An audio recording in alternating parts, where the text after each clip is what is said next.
지리길이 대구의 이름을 빛내주실 우리 더구나 가정주부로서 이렇게 대한민국의 핵심 집중 대박들을 잘 말씀해주고 계신 분은 정말 드문 것입니다.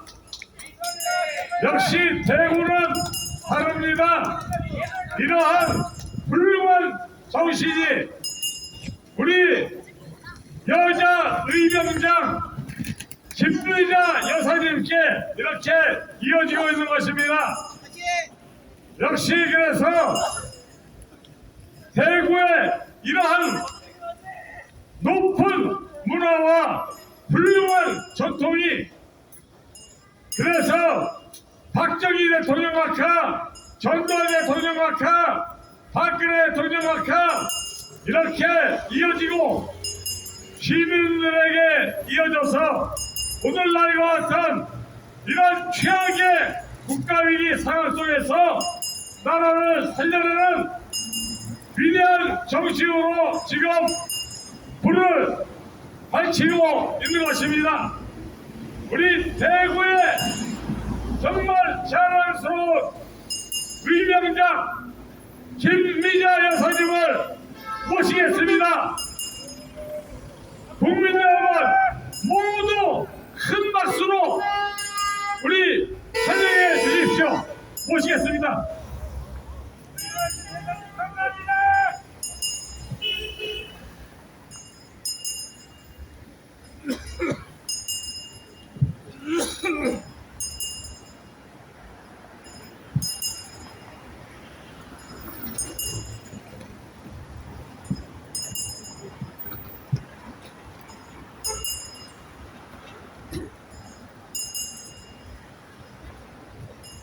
안녕하십니까. 저는 합법적인 대통령이 다스리는 자유대한민국의 국민 김미자입니다. 오늘도 지난주에 이어 거주왕 플러스에 연재되고 있는 박근혜 대통령님의 회고록에 저의 생각을 조금 덧붙여 낭독해 드리겠습니다. 오늘은 지난주에 말씀드렸듯이 29편은 요약편으로 읽어드리고 30편은 전체를 낭독해드리겠습니다. 경청해 주시면 대단히 감사하겠습니다. 29편 가발까지 쓴 표창원, 손혜원 춤추며 사두괴담 퍼뜨렸다. 4차 핵실험의 파장은 고고도 미사일 방어 사드 체계로 이어졌다. 미국은 내 임기 초부터 사드 배치를 요청했다. 날로 고도화되는 북한의 미사일 도발로부터 주한미군 등 주요 전력을 지키려면 수도권 외에 방어가 어려운 기존 패트리엇 미사일로는 부족하기 때문에 한반도 남부에 사드를 추가로 배치해야 한다는 입장이었다. 주한미군이 사드를 배치하면 한국도 탄도미사일 방어력을 대폭 증강할 수 있으니 군도 환영했다. 사드 배치를 결정하면서 중국과의 갈등을 우려하는 목소리도 컸다. 중국은 한국에 주한미군의 사드가 설치되는 것을 미국의 MD 미사일 방어 체제 편입으로 규정하면서 중국의 안보에 위협이 된다고 반대했다. 하지만 우리가 사드 도입을 수락한 것은 어디까지나 고도화되고 있는 북핵 때문이란 점을 중국의 반발을 고려해 북한을 견제하는 용도로만 운영될 것이라는 점을 분명히 했다. 그런 후 한미 양국은 사드 배치를 확정하고 부지불색에 들어갔는데 야당과 일부 언론을 통해 사드 전자파에 대한 과도한 우려가 퍼지면서 후보지로 거론된 곳곳에서 반대 목소리가 들끓었다. 사드 전자파가 인체에 치명적인 악영향을 미친다는 것이었다. 과학적 근거가 전혀 없는 괴담이 일파만파 확산되자 당혹스러웠다. 정부에서는 사실이 아니라는 점을 설명했지만 지난 이명박 정부에서 미국산 쇠고기 파동에서도 그랬듯이 한번 퍼진 괴담은 좀처럼 수그러들지 않고 기승을 부렸다. 야당 의원들은 시민단체와 합세해 현지에서 이런 분위기를 더욱 부추겼다. 여기서 저의 생각을 잠시 말씀드리겠습니다. 대표 인물로 손혜원과 표창원임을 보여주시는 듯 손혜원과 표창원이 선주에서 야당 의원들 그리고 시민단체들과 합세해 사드에 대한 괴담을 부풀리기 위해 머리에 가발을 쓰고 가요를 개사해서 부르는 모습을 유튜브에서 캡처해서 올려놓으셨습니다.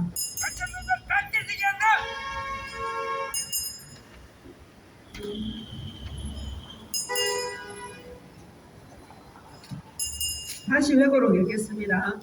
그래서 국방부에서 미군 측의 양해를 얻어 출입기자단을 미국 괌 기지로 초청했다. 사드 레이더의 전자파를 측정한 결과를 직접 확인시키기 위해서였다. 측정 결과 최대치는 제곱미터당 0.0007W로 나타났다. 이는 방송통신위원회의 전자파 인체보호 기준치인 제곱미터당 10W의 0.007% 수준이다. 전문가들에 따르면 이 정도의 전자파는 일상생활에서도 나올 수 있다고 한다. 즉, 사드 배치가 되는 포대에서 민가의 거리가 약 1.5km인 점을 고려할 때 사드 레이더의 전자파는 주민 건강과 농작물 등 환경에 아무런 영향을 미치지 않는다는 점이 입증된 것이다. 사드 배치에 대한 부정적인 이미지가 확산된 상황이라 영국 성주로 확정된 후보로도 부지 선정은 순탄치 않았다. 결국 롯데 측의 배려로 2019년 9월 30일 영국 성주군 초전면에 위치한 롯데 스카이힐 골프장 부지를 확보하면서 한숨을 돌릴 수 있었다. 국방부 소유 부동산과 교환하는 방식이었다. 이 때문에 중국에 진출했던 롯데는 경제적 보복 조치를 당하는 등 엄청난 손해를 감수하게 됐다. 그러나 그렇게 손해보게 될 것을 알면서도 롯데 측은 기업으로서 국가를 위해 우리가 할 수 있는 것 해야 한다는 신념을 강하게 보여줬다. 롯데가 용기 있는 결정을 해준 것에 대해 지금도 감사한 마음을 갖고 있다라고 쓰셨습니다. 롯데 만세! 여기서 잠시 저희 생각도 말씀드리고 회고록을 읽겠습니다. 또 중국과의 관계면에 대해서도 사드 배치가 진행되자 예상대로 중국에서는 크게 반발했지만 대통령님은 기회가 있을 때마다 중국 측에 사드 배치의 불가피성에 대한 이해를 구하고 양국 관계가 파국으로 가지 않도록 애쓰셨습니다. 그런 덕분에 중국 정부 측으로부터 다음과 같은 내용의 메시지를 받으셨습니다. 한국 측의 사드 배치 결정에도 불구하고 중국 정부는 그간 쉽지 않게 발전시켜온 한중 전략적 협력 동반자 관계를 중시하고 있으며 이를 더욱 진전시켜 나가기를 기대하고 있다. 또 이를 위해 양측이 양국 관심사를 모두 배려할 수 있는 방안을 모색하고 소통과 조율을 더욱 강화함으로써 한중 관계 발전과 영내 평화 안정 유지를 위한 공동 노력을 기울여 나가야 한다고 본다. 이렇듯 중국도 한중 동반자 관계를 잘 유지해 나가기를 바랬습니다. 다시 회고록 읽겠습니다. 그리고 결말 부분에 가서는 2016년 10월 이후 나는 국내 정치의 급류에 휘말려 북핵 문제를 컨트롤하는데 한계가 있었고 그해 12월에는 국회 탄핵으로 대통령직 수행마저 중단됐다. 하지만 나는 이른바 최순실 사태로 옥보를 치르면서도 북핵에 대한 걱정을 한시도 잊은 적이 없다. 이후 북한은 2017년 9월 3일 6차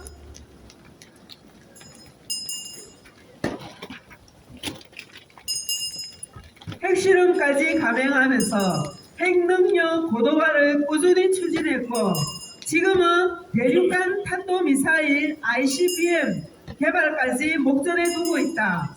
북한 정권이 우리의 선의를 외면한 채 핵개발에 명운을 걸겠다면 우리는 주변 우방국들과 전략적 공조를 더욱 강화해 안보를 지키는 수밖에 없다. 간혹 북한이 도발하더라도 우리가 손을 내밀어 한반도 문제를 주도적으로 풀어야 한다는 이야기를 하는 사람들이 있다. 이는 현실을 도외시한 위험한 주장이다. 인류를 위협하는 핵 확산을 막자는 움직임 속에서 북한의 핵 개발을 막기 위해 국제사회가 연대해왔고 유엔 안보리의 규제들이 겹겹이 쌓여왔다. 다시 말해 북한의 핵 개발은 한국과 미국뿐 아니라 세계 각국이 평화를 위협하는 심각한 도전으로 인식하고 있다. 그렇기에 북한에 대한 각종 제재는 국제사회의 동의 없이 우리 단독으로 풀거나 완화할 수 있는 차원의 문제가 아니다 라고 쓰셨습니다. 여기서 또 저희 생각을 말씀드리겠습니다. 이렇듯 언제 일으킬지 모르는 북한의 도발로부터 국가를 지키고 안보를 튼튼히 하시려고 사드 배치를 하셨고 그로 인해 중국과의 관계가 소원해지지 않도록 애쓰시면서도 절대 저자세가 아닌 원칙과 당당한 자세로 양국 간의 신뢰를 쌓아나가셨던 대통령님의 천상 안보 정신과 외교 실력 정말 훌륭하시지 않습니까? 여기까지가 대통령님이 쓰신 29편 가발까지 쓴 표창원 손혜원 춤추며 사드 괴담 터뜨렸다 요약편이었습니다. 이어서 30편 지구상 이런 나라 몇 있을까 내가 국정교과서 마음먹은 순간을 낭독해드리겠습니다. 통합진보당 사태의 충격은 내가 역사교과서 국정화에 힘을 기울이게 된 계기가 됐다. 이들이 거리낌 없이 친북적 행태를 보이면서도 원내에 진입할 수 있는 사회 분위기가 조성된 것은 근현대사 교육이 영향을 끼쳤다고 본 것이다. 자유나 다양성을 강조하며 설령 자유민주주의의 이념에 배치되는 주장이 나와도 뭐 그럴 수도 있지 라고 방치하는 공간이 생기면 반드시 이를 악용하려는 세력이 나타난다. 그렇기 때문에 역사교육이라는 것은 누군가를 과장하거나 증오하도록 유도하는 것이 아니라 사실 그대로를 보여주고 정확하게 알리는 것이 매우 중요하다고 판단했다. 사실 이에 대한 고민은 이전부터 있었다. 2002년부터 시행된 7차 교육과정에서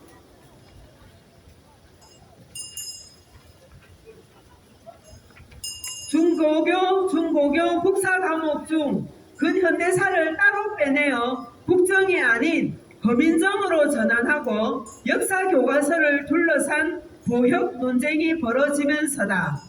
일부 교과서가 6.25 전쟁을 남침이 아닌 무력 충돌로 기술하고 주체 사상을 긍정적으로 설명하면서 정작 대한민국 건국 세력에 대해선 부정적으로 기술했다는 반발이 거세게 쏟아졌다. 2011년부터는 한국사 전 과정이 검증자로 전환됐고 이는 논란의 불길에 기름을 부은 격이 됐다. 소제목 1. 중국은 동북공정하는데 교과서 좌평양 논란의 우려. 이를 바라보는 나는 착잡했다. 다른 문제가 아니고 역사 교과서를 놓고 좌우로 나뉘어 이렇게 오랜 기간 갈등하고 분열하는 나라가 지구상에 몇이나 있을까 싶었다. 물론 분단이라는 특수한 환경이 이런 씨앗이 뿌려지는 토양이 됐을 것이다. 그렇지만 자라나는 세대들이 역사를 배우는데 교사와 부모님이 다른 이야기를 하고 또 인터넷에는 또 다른 시각으로 정리가 되어 혼란을 주는 것은 나라의 미래에도 큰 악영향을 끼칠 것이 뻔한데 이를 그대로 두고만 볼 수는 없는 노릇이다. 7차 교육과정이 시작된 2000년대 초반은 중국이 동북공정으로 고구려 역사를 중국사에 편입시키며 우리 역사를 흡수하려는 야욕을 본격화하던 때였다. 일본도 역사 교과서에서 태평양 전쟁 때 저지른 범죄를 축소하려는 극우적 목소리가 강해졌다. 그 어느 때보다도 역사에 대한 관심과 올바른 교육이 필요한 때였던 것이다. 그런데 우리는 한국사 과목을 고교 입시에서 선택 과목으로 바꾸고 일부 공무원 임용시험에서도 제외하는가 하면 정부의 검증을 통과한 역사 교과서가 이념적 평양성 논란이 벌어져 이념 논쟁의 장이 되고 있으니 참 딱한 일이었다. 무엇보다도 청와대와 새누리당이 검정 교과서에 대해 우려했던 것은 대한민국의 뿌리라 할 수 있는 건국 과정에 대한 지나친 폄훼와 북한 정권에 대한 긍정적 묘사 때문이다. 김무성 의원은 2013년 9월 근현대사 연구교실이라는 모임을 만들었는데 첫 모임 인사말에서 좌평양 교과서가 자랑스러운 역사를 못난 역사로 비난한다며 역사교실에서 역사를 바로잡는 방안을 모색해 좌파와의 역사전쟁에서 승리해야 한다고 강조했던 것이 당시의 고민을 보여준다. 김 의원은 나와 한 번도 역사교과서 문제로 이야기를 나눈 적이 없는데도 비슷한 문제의식을 갖고 있었다. 소제목 2. 고교생 69% 6.25는 북침 심각성 느꼈다.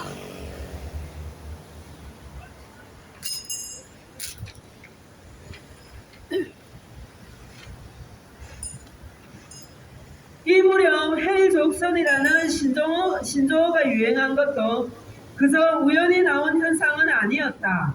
이대로 두면 우리나라 학생들은 기존 교과서로 현대사를 배우면서 이 대한민국은 태어나서는 안 될 정부고 이건 못난 역사구나 라는 패배주의적 시각으로 생각하게 됐다. 정작 외국에 나가 다른 나라 젊은이들을 만나보면 한국보다 가난하고 어려운 환경에 있는 나라인데도 자국에 대해 자부심을 가진 경우가 많았다. 가슴이 답답한 일이었다. 2013년 6월에는 6.25 전쟁 63주년을 앞두고 한 언론사에서 여론조사를 실시했는데 고교생 응답자 중 69%가 6.25 전쟁을 북침으로 알고 있다는 보도가 나오기도 했다. 이것은 우연한 결과가 아니라 나라를 위해 목숨 바친 분들의 희생이 왜곡되고 나라를 지탱하는 기본 가치인 애국심이 흔들리면서 벌어진 현상이라는 우려가 많이 제기됐다.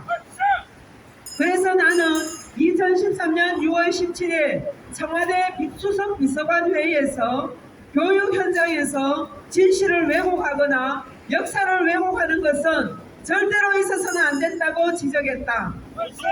석 달 후인 9월 17일 국무회의에서 학생들이 보게 될 역사 교과서에 역사적 사실관계가 잘못 기술되는 일이 없어야 한다며 역사 교과서에 대한 대책 마련을 지시했다.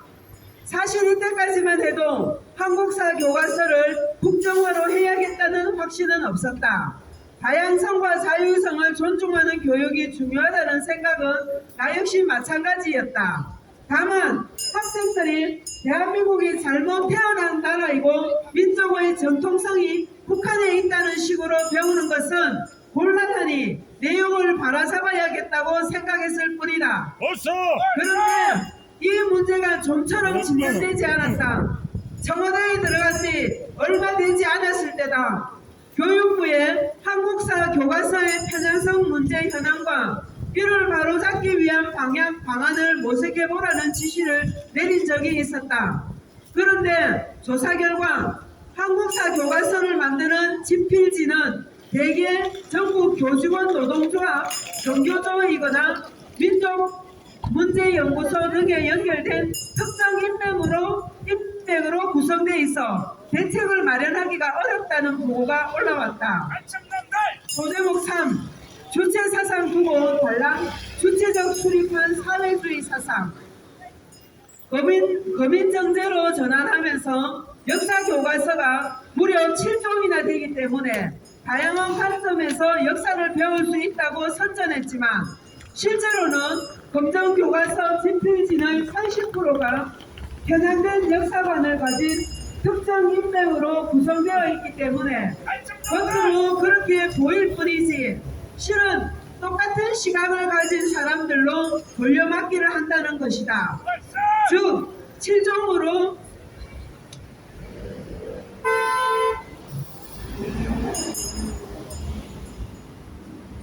구성된 하나의 좌평양 교과서인 셈이었다. 북한에 대해선 긍정적인 이미지를 줄 수 있는 사진을 골라 쓰고 주체 사상을 설명하면서 주체적으로 수립한 사회주의 사상이라고만 적고 그에 대한 비판적 평가는 다루지 않는 식이었다. 교육부에서 이런 기술은 너무 편향적이니 내용을 수정해달라고 명령해도 집필지는 이에 반발하며 소송으로 맞섰다. 참고로 2016년 1월 29일 대법원도 교육부의 고교 한국사 교과서에 대한 수정 명령은 정당하다는 판결을 내렸다. 남북 분단의 원인이 대한민국에 있다는 식의 오해 소지가 있는 구성, 북한의 주체사상 등 선전 문구를 그대로 인용 수록한 부분에 대해 수정, 6.25 전쟁 발발 배경에 대한 잘못된 인식을 유도할 소지가 있는 자료의 교체 등의 필요성을 인정한 것이다. 나와 청와대 수석 비서관 회의나 교육문화수석실, 한국교원단체 총연합, 교총 등의 인사들과 만나 다양한 의견을 청취했는데 비슷한 우려가 많이 나왔다. 거민정제로 전환한 뒤 지난 10여 년 동안 역사교과서 집필진과 정교조 출판사들이 카르텔을 형성하면서 역사 서술의 균형과 다양성이 오히려 파괴됐다는 것이었다. 그런 와중에 일어난 교학사 역사교과서 파동은 한국사 교과서 국정화를 고려하게 된 결정적인 전환점이 됐다. 2013년 8월 교학사에서 만든 고교 한국사 교과서가 검정을 통과했는데 학계에선 식민지 근대화론을 긍정하고 이승만 박정희 정부에 대한 부정적 내용이 축소됐다며 연일 비난하는 목소리가 나왔다. 그러자 교학사 교과서를 채택했던 학교들이 이런 분위기에 짓눌려 결정을 잇따라 철회하기 시작했고 결국 채택률은 0%가 됐다. 이를 두고 김무성 당시 새누리당 대표는 2015년 10월 16일 한 토론회에서 우리나라 역사학계 사파가 총출동해서 교학사 교과서를 채택하려는 학교에 테러를 가했다고 했는데 나 역시 적잖은 충격을 받았다. 물론 교학사 교과서가 완벽한 것은 아니었다. 이 역사 교과서에 대한 생각은 그래도 김무성이가 또 다르게 했는 것 같습니다. 몇 가지 오류도 발견됐다. 하지만 그것은 수정 보완하면 되는 일이었다. 그런데 정교조 입맛에 맞지 않는 교과서를 채택하자 자율적 선택권을 무시하고 해당 학교의 각종 압박과 협박으로 결정을 취소하게 만든 것이다. 이것은 검정제의 한계를 보여준 셈이었다. 나는 이렇게 자율적 선택이 무시되고 특정 성향의 역사관이 강요된다면 차라리 국정화가 낫겠다는 생각으로 기울기 시작했다.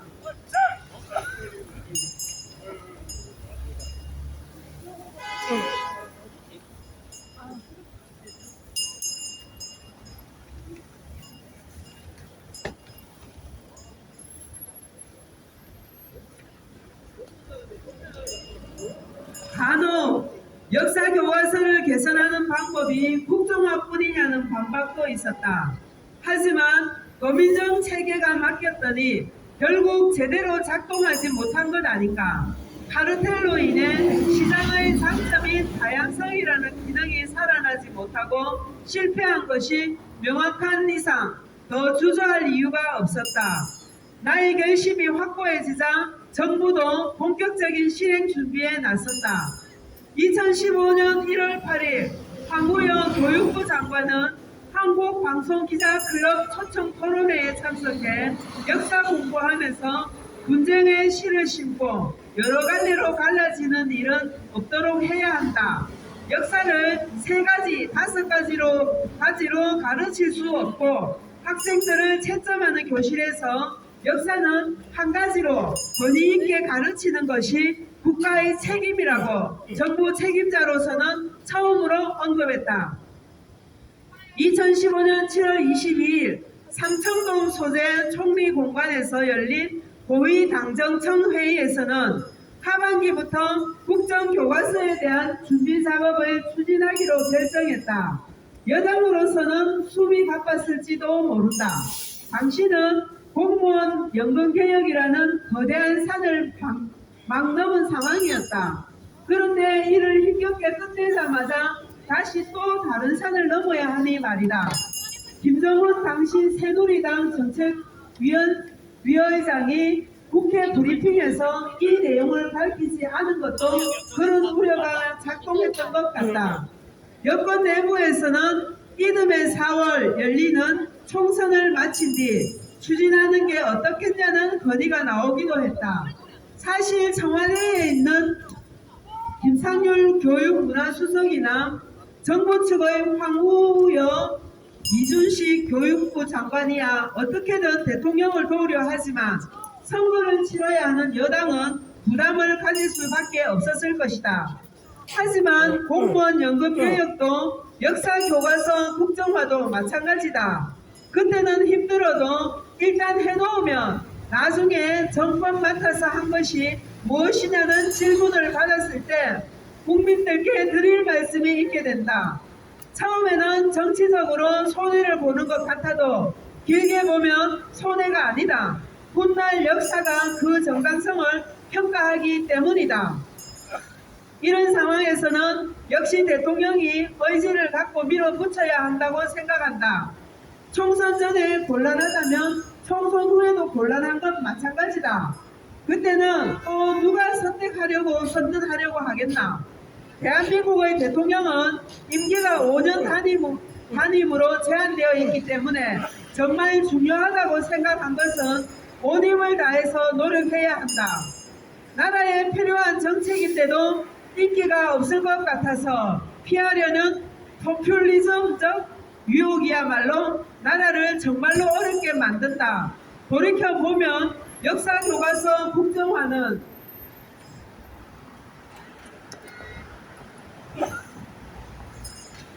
내가 탄핵되면서 결국 무산되고 말았지만 시작도 하지 않았다면 내가 그때 왜 망설였을까 하는 후회가 남았을 것이다. 그나마 다행이었던 것은 교과서를 국정으로 전환하기 위해 법을 개정할 필요까지는 없었다는 점이다. 교육부 장관의 고시를 통해 가능했다. 그러니 여당도 부담을 다소 덜 수 있었다. 당시는 국회 선진화법 때문에 여당인 새누리당이 과반 의석을 넘겼는데도 야당이 반대하면 발이 꽁꽁 묶였다. 법안을 바꾸는 일이었으면 사실상 불가능했을 것이다. 소제목 4. 국정교과서 발표에 독재 회기, 거센 반발. 2015년 10월 12일 교육부가 행정예고를 통해 한국사 교과서를 국정으로 전환한다고 발표했다. 그러자 야당에서는 독재시대로서의 획일하며 거센 비난이 쏟아졌다. 이런 정도는 예상했지만 국정교과서 도입 시기를 2017년 3월로 잡은 점에 대해 아버지의 탄생 100주년에 맞춘 것이라는 주장에는 솔직히 어이가 없었다. 그 말을 들었을 때는 어떻게 나도 생각하지 못한 것을 저렇게 생각했을까라고 느꼈을 정도다. 이렇게 사실이 아닌 것을 자극적으로 프레임을 만들어버리면 정작 본질이 사라진다. 이전 검정 교과서의 문제는 무엇이고 국정 교과서에 바꾸려는 것은 무엇인지가 덮이는 것이다. 차라리 나는 이런 본질을 놓고 치열하게 토론을 했다면 좋겠다는 생각이 들었다. 참고로 2017년 3월로 정한 것은 내 임기가 끝나기 전에 도입을 하기 위해서였다. 우리나라 학기제는 3월에 시작하고 나는 2018년 2월에 퇴임하기 때문에 이때밖에 기회가 없었다. 만약 무리한 일정이라면 굳이 서두르지는 않겠지만 교육부 보고에 따르면 2017년 3월까지 준비가 가능하다고 했기 때문에 내 임기 이후로 미룰 이유가 없었던 것이다.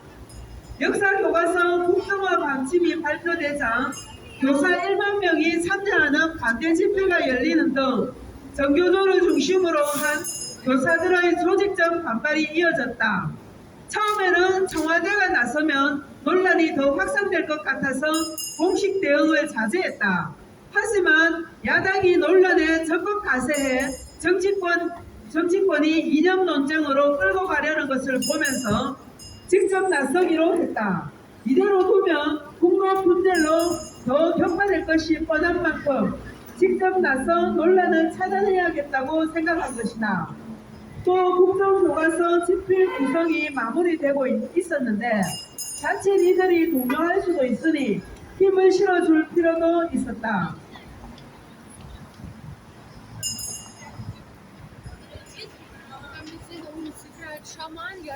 그래서 나는 10월 13일 수석 비서관 회의에서 올바른 역사 교육 통해서 우리 역사를 바르게 인식하고 자긍심 갖도록 하는 게 아이들과 나라의 중요한 일이라고 언급했다. 11월 10일 청와대에서 열린 국무회의에서는 모두 발언을 통해 교과서 문제는 전쟁의 대상이 되어서도 안 되고 될 수도 없다. 자기 나라 역사를 모르면 kod이 없고 잘못 배우면 kod이 비정상이 될 수밖에 없다고 말했다. 이 말은 고려말 학자였던 이암 선생이 나라는 인간에 있어 몸과 같고 역사는 혼과 같다고 말한 것을 원용한 것이다. 소제목 5. 국정교과서 집필진 협박에 경찰 신변보호 요청도. 내가 물러날 기색을 보이지 않자 교과서 집필진에 대한 좌파단체와 전교조 등의 공격이 더욱 집요하고 거세졌다. 신상 털기는 기본이고 경찰의 신변보호 요청을 할 만큼 협박이 가해졌다. 이런 분위기이다 보니 일부 집필진의 명단은 공개할 수 없는 지경이 됐다. 그 와중에 11월 4일 국정교과서 집필진으로 초빙된 최몽룡 서울대 명예교수가 사퇴 의사를 밝혔다. 기자들과의 저녁 식사에서 벌어진 성희롱 발언 논란으로 부담을 주기 싫다며 자진 사퇴한 것이다. 최 교수는 서울대 고고미술사학과 후배들이 국정교과서 집필에 합류하지 말라고 입장문을 발표하는 등 압력에 시달리면서도 꿋꿋하게 자리를 지키겠다고 했던 분이었기에 안타까웠지만 어쩔 수 없는 일이었다. 이런 와중에 남은 집필진은 최선을 다해 교과서를 만들었고 2016년 11월 28일에는 현장 검토본을 공개할 수 있었다. 물론 이 교과서도 완벽할 수는 없었고 개선할 여지가 있었을 것이다. 하지만 어쨌든 어려운 가운데 노력한 결실을 맺은 것이니 의미는 결코 작지 않았다. 기존 교과서를 보면 대한민국은 정부 수립이라고 되어 있는 반면 북한은 조선민주주의 빈민공화국 수립으로 서술됐다. 그러니까 정통성이 마치 북한에 있는 것처럼 교묘하게 다룬 것이다. 새 국정교과서는 이를 대한민국 수립, 북한 정권 수립으로 바꿨다. 6.25 전쟁의 책임에 대해서도 검정교과서들은 남북한 공동 책임으로 몰고 간 경우가 많은데 국정교과서는 북한의 불법 남식 때문에 발발했다고 분명하게 서술했다. 그리고 일각에서 우려했던 친일 문제는 축소하지 않고 그대로 유지했고 위안부 문제는 이를 해결하려는 국제사회의 협조에 대해서도 넣었다. 또 독립운동에 대해서는 무장 독립운동 위주로 서술한 검정교과서와 달리 외교적인 노력과 여성들의 활약상에 대해서도 보완했다.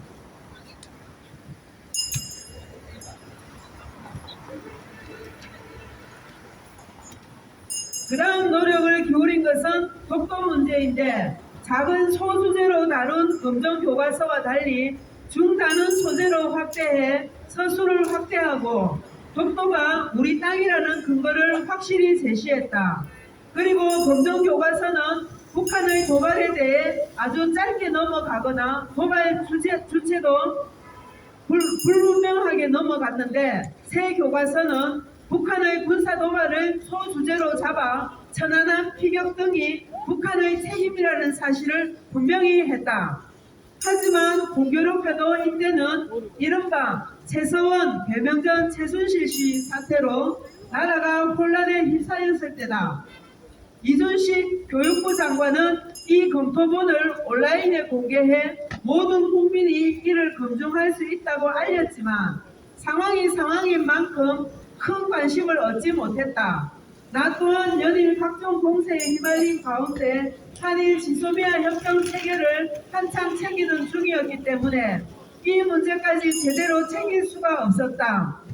국정 동력은 날이 갈수록 떨어져 갔고 야당과 시민단체, 정교조 등은 국정교과서에 적폐교과서라는 딱지를 붙였다. 하지만 지금도 이 국정교과서의 내용 중 무엇이 잘못된 것인지 물어본다면 대답할 수 있는 사람들이 거의 없을 것이다.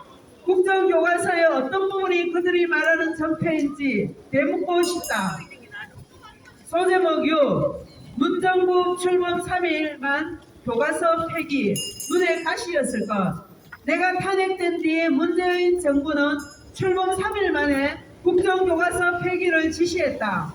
이때는 소위 적폐청산이라는 명목 아래 모든 것이 부정되던 시기였다지만 그토록 초고속으로 폐기시킨 것은 민주당 측에 한국사 국정교과서가 얼마나 눈에 가시 같은 존재였는지를 말해주는 것이다.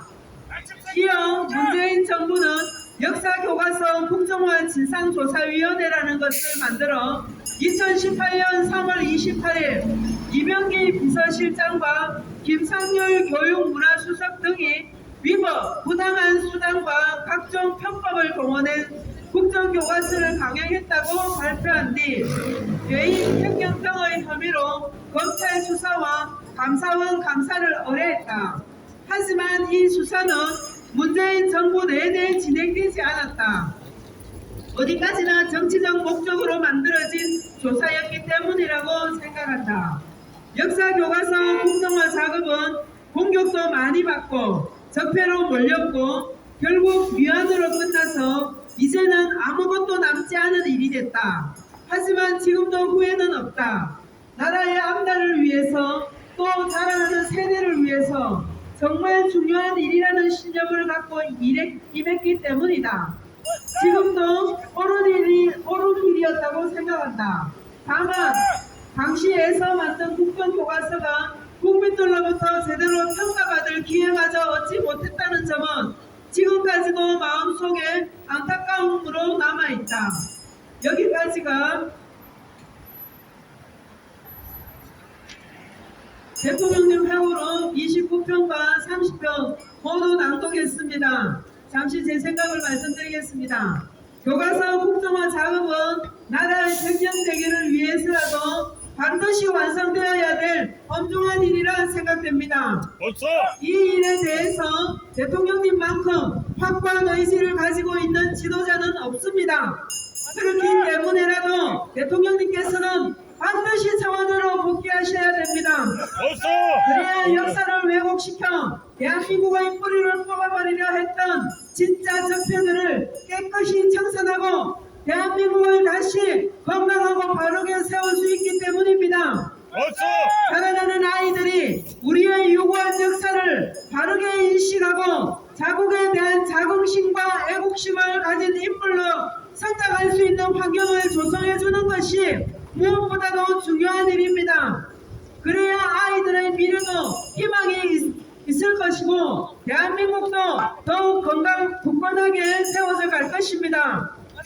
나라의 병연대계나 개인의 삶이나 혼이 건강해야 되고 생각이 건강해야 바르게 이끌어갈 수 있는 만큼 교과서 국정화 작업은 너무도 중요한 일이요 대통령님께서 꼭 다시 완성하셔야 될 숙제입니다. 벌써 대통령님은 헌법상으로는 탄핵 인정되지 않은 대한민국의 합법적이고 정당성이 있는 현직 대통령님이십니다. 비록 현재는 달성 사정에 잠시 거처를 하시고 계시지만 이제 곧 청와대로 복귀하시면 이 일부터 완성시키시리라 믿습니다. 벌써 그날은 반드시 오고 먼다음을 저는 확신하고 기다립니다. 박근혜 대통령님 만세! 만세 합법적인 대통령이신 박근혜 대통령님이 다스리는 자유대한민국 만세! 만세 오늘도 추운 날씨지만은 박정희 대통령님께서 작사 작곡하신 나의 조국을 힘차게 부르며 추위도 날려버리고 조국에 대한 애국심을 뜨겁게 불태우고 그리고 우리의 합법적인 대통령이신 박근혜 대통령님이 하루속히 청와대로 복귀하실 수 있도록 기원하며 힘차게 부릅시다.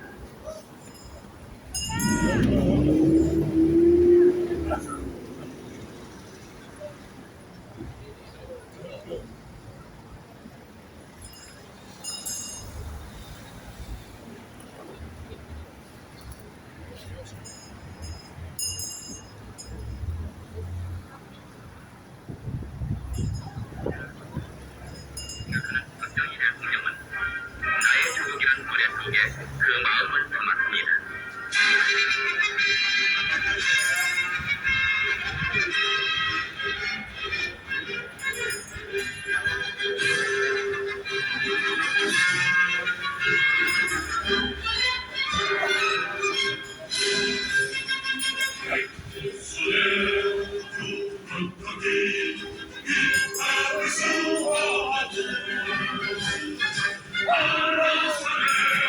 높은 위상 이름의 지켜왔네 앞으로 지켜줘도 유구한 우리 역사 우리 세계의 살아오네 승리는 우리들의 영롱한 아침에도 봄비도 돌아와서 금수강서 여기는 나의 전부 산들의 길거리 빛나는 머리서 우리 원성산 다해 이기고 쳤다세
감사합니다.